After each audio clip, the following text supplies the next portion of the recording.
BBC4 Collections, specially chosen programmes from the BBC archive.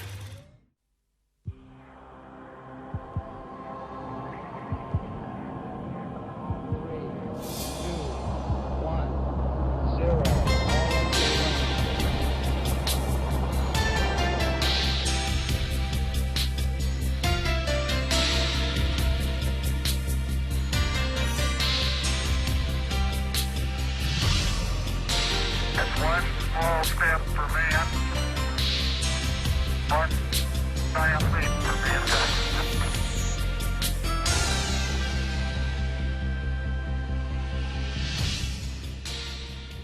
Good evening and welcome live to a special edition of Tomorrow's World and the beginning of what will be an historic event in space. Tomorrow, after a 24-hour delay due to bad weather, these are the latest pictures from Cape Canaveral and it looks pretty miserable. It means that the Space Shuttle Atlantis should blast off at 9:43 in the evening, our time tomorrow. Its mission, to be the first American space shuttle to dock with the Russian space station Mir. It'll be a spectacular manoeuvre. The enormous shuttle was never designed to dock with the Russian space station, but if they're successful, the rendezvous will herald the official end of the space race. After 4 decades of fierce competition, the two rivals, America and Russia, will completely merge their space programs. I've been to Houston to follow NASA's preparations for this extraordinary mission and to talk to the shuttle crew who are about to set off on this momentous journey. British-born astronaut Mike Foale explains the challenge of docking 2 100-ton spaceships travelling at over 17,000 miles an hour. And we'll be looking at where this link-up might eventually lead. A giant international space station flying by the turn of the century.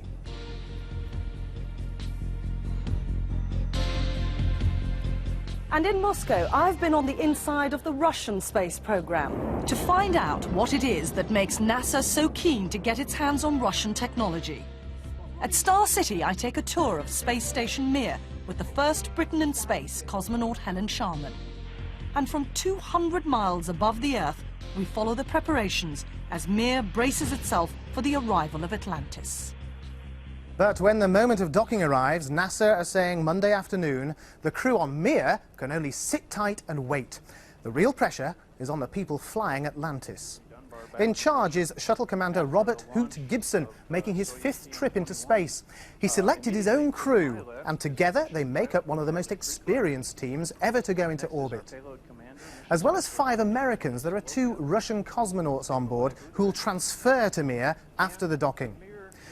Well, getting the shuttle into position will mean a complex aerial ballet. If it comes in slightly too fast, or just a few inches offline, the consequences could be disastrous. 0.12 at 200 feet. 0.12, yeah. The crew have practiced dealing with all the different problems that could occur as they're trying to steer the 100-ton shuttle gently up to the Russian space station. But for ex-Top Gun pilot Hoot Gibson, this time the biggest challenge has been the language barrier. I know how to say "Я говорю по-русски очень плохо," which is I speak Russian real bad. I'm able to say "Мы готовы," we're ready. "Мы всегда готовы," we're always ready. As well as the technical jargon they need to speak, for Hoot's number 2, Charlie Precor, it's also important to be able to share the joy of this unique encounter in space. It's really such a fantastic experience. You hate to be looking out a window next to a person that you can't communicate with at all, to share just the magnificent experience that it is. 3, 2, 1, and liftoff. In February, the shuttle flew up for a close approach to Mir on a practice run.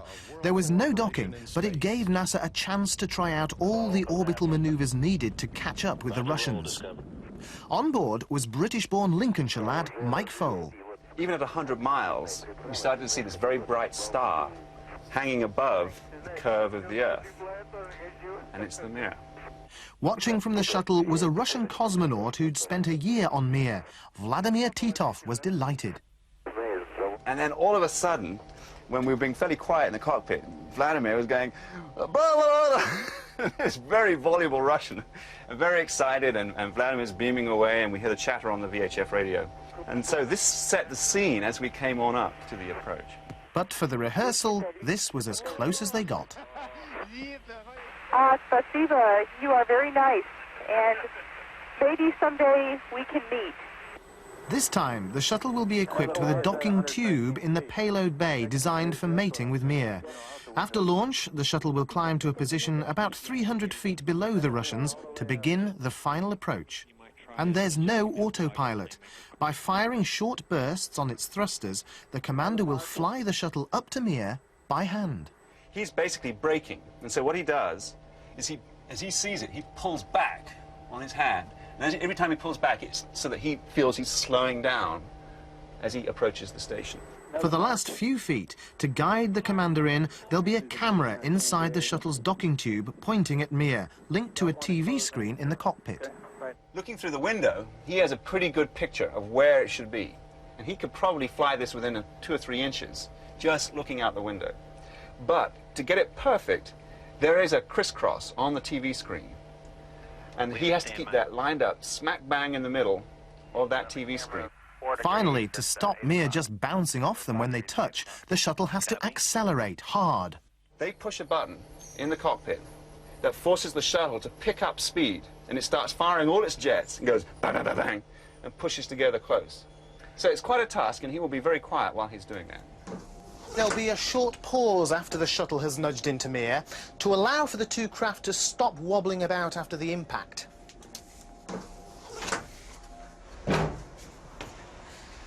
Then it'll be time to move into the docking tube and float up to the Russians for the biggest party in space history.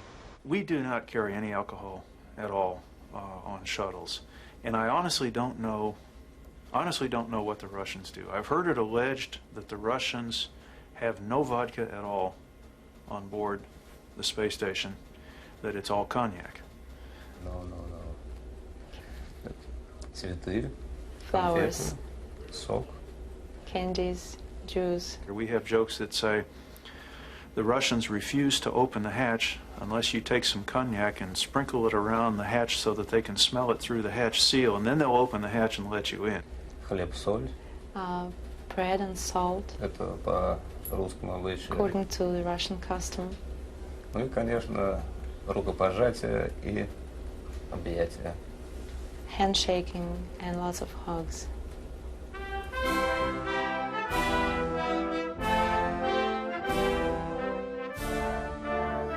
When Atlantis finally meets up with Mir, it will actually be the second time the Americans and the Russians will have met in space. Back in 1975, this Soviet Soyuz rendezvoused with America's last ever Apollo capsule. Astronaut Tom Stafford maneuvered the Apollo, while in the Russian Soyuz, Alexei Leonov looked on.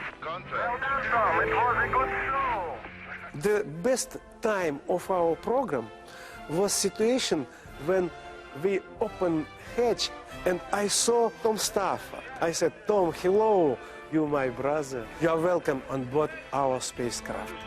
20 years passed without Russia and America meeting again in space. But in 1993, NASA's Dan Golden and Russian Yuri Kopchev signed the agreement that would end the space race. It's a historic moment, and I'm just very excited. Mr. Kopchev, I want to give you a hug. The beginning of a new relationship. And in March this year, astronaut Norman Thagard became the first American to ride a Russian rocket and float aboard the Mir space station to more hugs. Mir has been up in space, orbiting the Earth 16 times every day for 9 years now.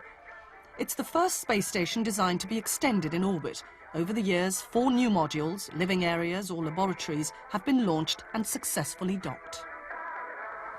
Here inside Star City, the Russian cosmonaut training complex, they have this full-size working mock-up of Mir, which is the closest you're going to get to the real thing on Earth.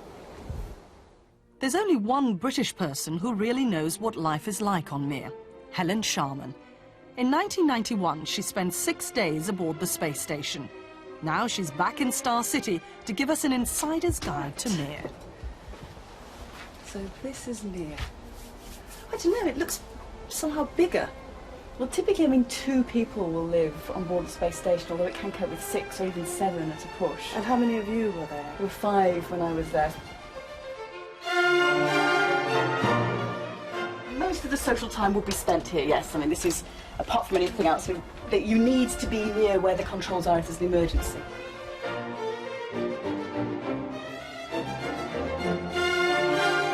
What about eating and drinking? Here on the wall, through this valve here comes a particular measured dose of water, nice and sterile. You can pump this water into your dried packets of food. You wait a while for them to hydrate and you can eat them. You sort of squeeze your soup out of that. And a running machine as well. Because you've got to make sure you're fastened down to it or you end up on the ceiling. Helen, I've got to ask you this. This is the toilet, OK? There's a cap on top of it just to keep it all enclosed. Everything's sucked away from the body with an airflow, because you can't even rely on gravity for that. This is my bedroom. There are 2 of these on board the space station. My sleeping bag was actually fastened to the wall to stop you from actually floating off while you are asleep, if you like. We have a window. It's a glorious sight. On my last night in space, I was determined I was not going to go to sleep, because it was my last chance to actually look out at the Earth and out into space. Life, even in space, can become routine. But the months before the docking have seen a lot of activity aboard the real space station. As the big day approaches, far from just sitting around and waiting, the crew have had a punishing schedule to get ready for the arrival and docking of Atlantis. The shuttle is due to dock here at the top, but these 2 solar panels are far too close for comfort. The Russians decided they had to be moved, and the only way to do that was to get outside with a spanner. Cosmonauts Strekalov and Dezhurov successfully retracted one of the panels, but then it refused to come off. And when they'd finally shifted it, they couldn't reattach it. Twice they reached the limit of their oxygen and returned to Mir exhausted and bruised. But finally, they succeeded in reattaching the rogue panel. Mir is now ready for the shuttle to dock. The Russians have far more experience in docking spacecraft than the Americans. The techniques for docking objects as large as Mir and Atlantis were developed by them back in the 80s for their own space shuttle called Buran. 2, 3. Поехали. But Buran only flew once and didn't dock with anything. So here they're testing the machinery again and again to make sure that on the big day, nothing goes wrong. But however many times it's rehearsed on the ground, the only time that really matters will take place on Monday afternoon. While on Mir, all they can do is wait for Atlantis to emerge from the darkness. Atlantis will be the first of 7 shuttle missions to Mir, and then once they've all got the hang of meeting up in orbit, the real work will begin on what will be the most ambitious project in space since putting a man on the moon, an international space station permanently manned by the year 2002.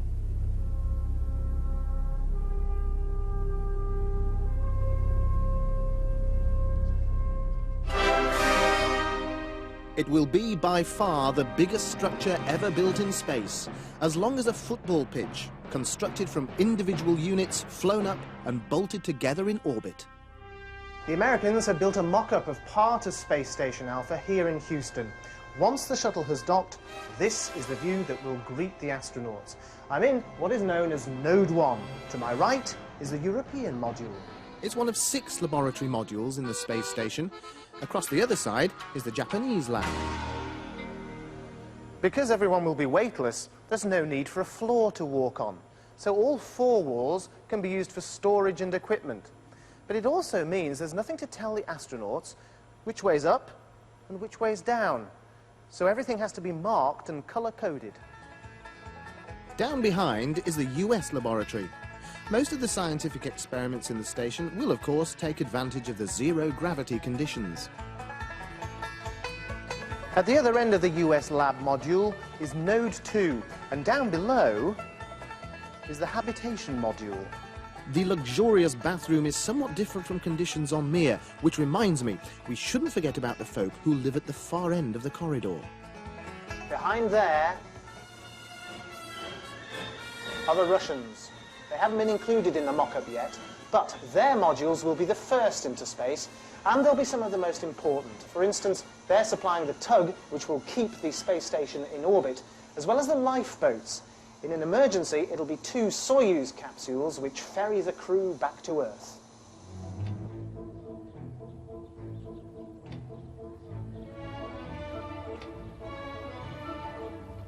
The fact that the space station Alpha relies on Russian hardware may at first seem a little odd.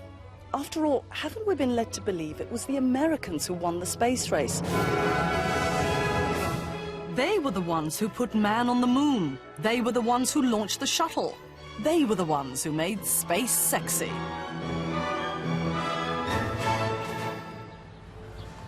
The stories we hear these days about the Russian space program are all of decline, of bankruptcy, and of outdated hardware. But is it possible that our vision of the Russians is still blurred by Cold War rhetoric? Perhaps the Americans didn't win the space race, just the PR war. So what exactly do the Russians have to offer? Of course, they have history. Here in the secret museum of the main design bureau, their unique treasures testify to that. This is the actual capsule in which Yuri Gagarin became the first man in space. Valentina Tereshkova's capsule, the first woman in space. And over here, Voskhod 2, the capsule from which cosmonaut Alexei Leonov made the first ever spacewalk. Space race? In the early days, it was a walkover. As well as the track record, they also have the hardware. This is the world's most successful spacecraft, Soyuz, which first flew in 1967. Now, it may look like a museum is where it belongs, but it was Soyuz that took Norman Thagard to Mir just a few months ago. Americans have a nice saying. You have to be very clever to do simple things. In this room you see apparatus which may look primitive to you, but that is superficial outlook. This apparatus has changed inside quite a lot. Also, it's comparatively cheap, a really attractive characteristic. Helen Sharman trained for her flights on Soyuz here at Star City. So this is the actual capsule you did your training in? We spent a number of times actually sitting in here. Oh, a bit tight. 3 of us would actually sit in here. And then all these control panels, which look slightly old-fashioned. How would you reach that? You have a choice of either uncomfortably reaching up and leaning forward, or else you actually have use of one of these sticks, and you can actually then push whichever knob you require. The screen in the middle is one that was vital to us in the end. Through this, we would actually watch the space station approaching, and we could see the cross on the outside of the station that we had to line up with. And these knobs here are the actual manual controls by which we could move forwards and twist around and move our speed a little bit as well. I always reckon that these 2 seats are the best ones because they're the ones with the windows. And the first time you actually get to see out of this, it's during the launch. You've got just outside of the atmosphere, and that's when you're so far outside of the atmosphere you don't need the protective shield around the outside of the rocket anymore. You blow that away, and as soon as you blew this away, light streamed in through the window. My first view was of the Pacific Ocean, because that's already how far we'd gone from Kazakhstan eastwards. The cosmonauts have to believe in their own equipment. But what do the Americans make of this Russian technology now they're allowed a closer look? We're impressed with much of their technology. It's way ahead of the U.S. technology. Things that we've talked about doing, they've done. And a lot of people don't realize that. They think their vehicles are archaic. They've been using them for 20 years. But if something worked, they didn't abandon it. They reused it, improved it, and have kept things relatively simple that are complex. But the Russians did have their failures. They too planned to go to the moon, but Neil Armstrong destroyed that dream in 1969. So they needed a new goal, and they decided the future lay in long-duration flights and space stations. They didn't want to visit space, they wanted to live there. For 20 years, the Russians have been methodically making themselves into the only players in the space station game. They cut their teeth on 7 Salyut stations, and the lessons they learned from those resulted in Mir. No one else has their experience. At Mission Control in Moscow, having cosmonauts in space is the norm. Cosmonaut Sergei Krikalev has spent well over a year up there, 4 times longer than any American. But the reason behind these long stays in space is not the pursuit of records. the Russians are already thinking far into the future. We are going to build in future space station on different planets, on Moon, on Mars maybe. But we have to, as first step, to build space station, to have experience of long duration flight, to learn how walk in space, how live in space. But Mir is beginning to show its age. So increasingly, the future of the Russian space program is now riding on the success of Alpha. And characteristically, the Russians aren't hanging around. Remember that lifeboat for Alpha? It's the Black Soyuz on this simulation. Well, here is the real thing. Here in the factory in Moscow, fresh off the production line, fully fitted and ready to fly. It appears that when building space stations, the Russians seem to have it all. The experience, the knowledge, the hardware. So look at it the other way. What do the Russians have to get from the Americans? Well, one answer is quite simple. Money. For the use of Mir in the present series of missions, they're getting $400 million.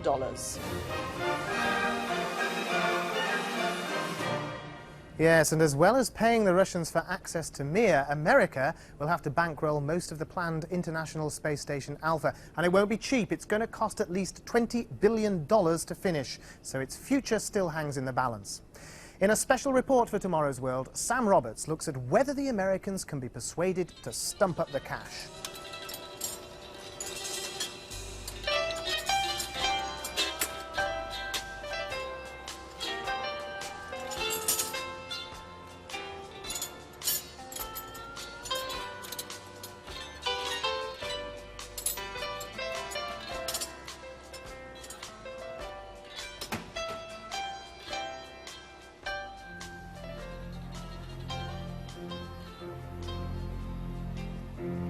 Here in the far south of the United States is the Boeing Corporation's giant rocket and spacecraft factory. In these ultra-clean, temperature-controlled hangars, the American modules of Space Station Alpha are already being constructed, painstakingly milled out of solid blocks of aluminium. In 2 years' time, astronauts will be looking out of this window onto the Earth over 200 miles below. Well, that's the plan. But NASA has wanted to build a space station ever since the moon landings. These modules were in fact designed nearly 10 years ago for what was to be Space Station Freedom. Then 2 years ago, Freedom was abandoned, and now they're part of Space Station Alpha. But even though they've got this close, it still might not fly, because over the years, the politicians have steadily been losing patience with NASA and its grand schemes. Back in the 60s, these very buildings where Space Station Alpha is now being constructed were used to assemble the giant moon rockets. In those days, NASA could do no wrong. The American government gave them whatever they wanted. By the time the last Saturn V blasted off for the moon, NASA was already struggling to justify the enormous cost of getting into space. What they needed to keep the politicians happy was non-stop glorious moments. Instead, it's been one setback after another. First, the shuttle went massively over budget and then tragically exploded live on television. Then the Hubble Space Telescope had blurred vision. And it seems they've even had trouble getting the basics right, like the toilet. This is the Extended Duration Orbiter Waste Collector System. This is a similar system that will be used in the space station. This version of the Extended Duration Orbiter Waste Collection System, otherwise known as the Space Shuttle Toilet, was ordered up by NASA in the mid-80s. NASA originally estimated that it would cost $3 million, not cheap. But once work had begun, NASA ordered a redesign, and then a redesign of the redesign. The toilet finally ended up costing an astounding $24 million. And even then, on its first flight, there were problems. The only way to unblock it was by hand. Close the lid, and then you're done. So when it comes to a multi-billion-dollar space station, Congress has been less than enthusiastic. I love to walk on the moon and do a spacewalk. I would love to do that. These kids have big dreams. The space station's promoters have been struggling to explain just what America would get for the money. Some distant tomorrow. It's about life on Earth today. So politically, the arrival of the Russians could change everything. This will end up being the most important feature of the space station. It's where the Russian modules will connect. Joining up with the old enemy gives American politicians with no interest in space good reasons for supporting a space station.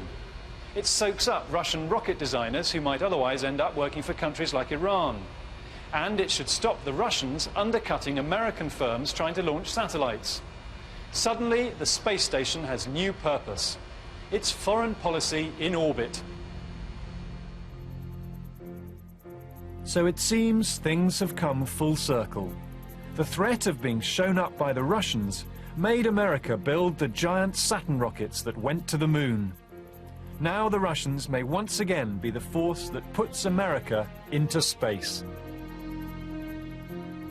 Well, right now everything rests on the teams of Atlantis and Mir, and of course the weather. The one thing NASA can't control are the storms they're getting in Florida at the moment. Let's just hope they've cleared by tomorrow.